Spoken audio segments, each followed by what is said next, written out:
Perang Banjar atau Perang Banjar Barito adalah sebuah peristiwa sejarah di mana rakyat Kalimantan khususnya Kesultanan Banjar berperang melawan para penjajah Belanda. Perang Banjar terjadi di wilayah Kesultanan Banjar, Kalimantan Selatan pada tahun 1859 hingga 1905. Perang Banjar melibatkan keturunan Kesultanan Banjar yang didukung kekuatan dari rakyat yang berasal dari berbagai daerah di Batang Banyu di sepanjang aliran Sungai Barito. Dahsyatnya Perang Banjar pada saat itu terlihat dari jumlah korban tewas baik di pihak Belanda maupun rakyat Banjar Barito.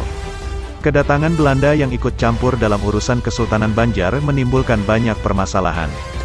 Kondisi ini kemudian memuncak dengan adanya perlawanan dari Pangeran Antasari dan Pangeran Hidayatullah II dalam Perang Banjar. Apabila dirangkum, maka penyebab terjadinya Perang Banjar antara lain, rakyat menjadi sasaran eksploitasi dari Belanda dan Kesultanan Banjar.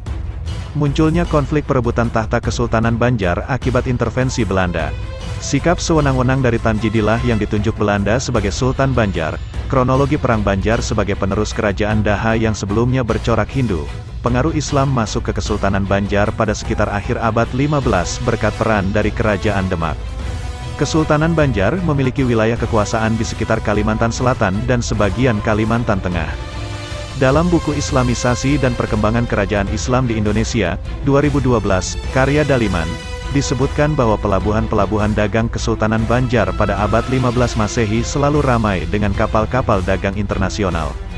Kesultanan Banjar juga memiliki hasil sumber daya alam seperti emas, intan, lada, rotan dan damar yang melimpah. Hal inilah yang kemudian mendorong Belanda untuk mulai merencanakan strategi agar dapat menguasai Kesultanan Banjar. Dilansir dari buku Sejarah Indonesia Modern, tahun 1200 sampai tahun 2004, 1981, karya M. Cherry Clef, Belanda dan Kesultanan Banjar mulai melakukan interaksi pada sekitar tahun 1840-an. Setelah itu, Belanda mulai dengan strategi melakukan campur tangan di beberapa wilayah Kesultanan Banjar dan memadamkan sengketa-sengketa yang ada. Sebagai imbalan, Belanda mendapatkan hak khusus untuk mencampuri urusan dalam negeri Kesultanan Banjar. Kondisi tersebut berlangsung lama hingga akhirnya perlawanan rakyat Banjar dimulai saat Belanda mengangkat Pangeran Tamjidillah II sebagai Sultan Banjar pada tahun 1859. Padahal, waktu itu sosok yang seharusnya naik tahta menjadi Sultan Banjar adalah Pangeran Hidayatullah II. Namanya juga tertulis dalam surat wasiat yang ditulis oleh Sultan Adam agar menjadi penerus tahta. Pada tanggal 28 April tahun 1859, Pangeran Antasari dan Pangeran Hidayatullah II kemudian memimpin perlawanan terhadap Belanda. Pangeran Antasari memimpin penyerangan terhadap benteng Belanda dan tambang batu bara di wilayah Pengaron. Dalam serangan tersebut tentara Belanda dapat dilumpuhkan dan pasukan Pangeran Antasari dapat menguasai tambang batu bara di Pengaron. Setelah itu, muncul beberapa pertempuran di tempat lain seperti pertempuran Benteng Tabanio di Agustus tahun 1859, pertempuran Benteng Gunung Lawak pada September tahun 1859, pertempuran Munggu Tayur pada Desember tahun 1859, dan pertempuran Amawang pada Maret tahun 1860. Dalam buku Pegustian dan Temanggung, Akar Sosial, Politik, Etnis dan Dinasti, Perlawanan di Kalimantan Selatan dan Kalimantan Tengah tahun 1859 sampai tahun 1906 karya Helius Syamsuddin, disebutkan bahwa Belanda membalas serangan Pangeran Antasari dengan menawan keluarga Pangeran Hidayatullah II. Belanda kemudian meminta Pangeran Hidayatullah II untuk keluar dari persembunyiannya. Pangeran Hidayatullah II yang keluar dari persembunyiannya untuk menyelamatkan keluarganya justru ditangkap Belanda dan diasingkan menuju ke Cianjur.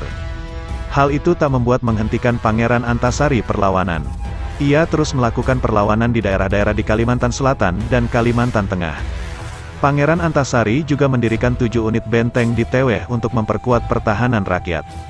Perang Banjar mulai meredup ketika Pangeran Antasari mulai melemah karena terserang penyakit paru-paru dan cacar. Perjuangannya terus dilakukan hingga Pangeran Antasari wafat pada tanggal 11 Oktober tahun 1862. Gusti Matseman, Gusti Acil, Gusti Muhammad Arsyad, dan Antung Durrahman melanjutkan perjuangan di Perang Banjar hingga titik darah penghabisan. Perang Banjar berakhir pada tahun 1905 dengan kemenangan berada di pihak Belanda yang berhasil menghapus Kesultanan Banjar. Dampak Perang Banjar adalah terjadi penyatuan gerakan rakyat di bawah pimpinan Pangeran Antasari dan Pangeran Hidayatullah II. Meski sudah melakukan perlawanan dengan gigih dan pantang menyerah, pada akhirnya Belanda bisa mengatasi keadaan. Akibat kemenangan Belanda pada perang tersebut, Kesultanan Banjar kemudian dihapuskan. Keputusan ini diambil Belanda demi menghindari konflik lebih lanjut dan menghindari meletusnya perlawanan rakyat Kalimantan Selatan. Belanda juga menghapuskan pemerintahan-pemerintahan bawahan dari Kesultanan Banjar sehingga tidak ada penerus kerajaan. Pihak Belanda kemudian menerapkan aturan-aturan baru di bawah Residenti Zuider en Oosterafdeling van Borneo, Keresidenan bagian selatan dan timur Pulau Borneo. Berbagai sumber daya di Kalimantan kemudian dikuasai dan dimonopoli oleh Belanda yang mengakibatkan rakyat menderita.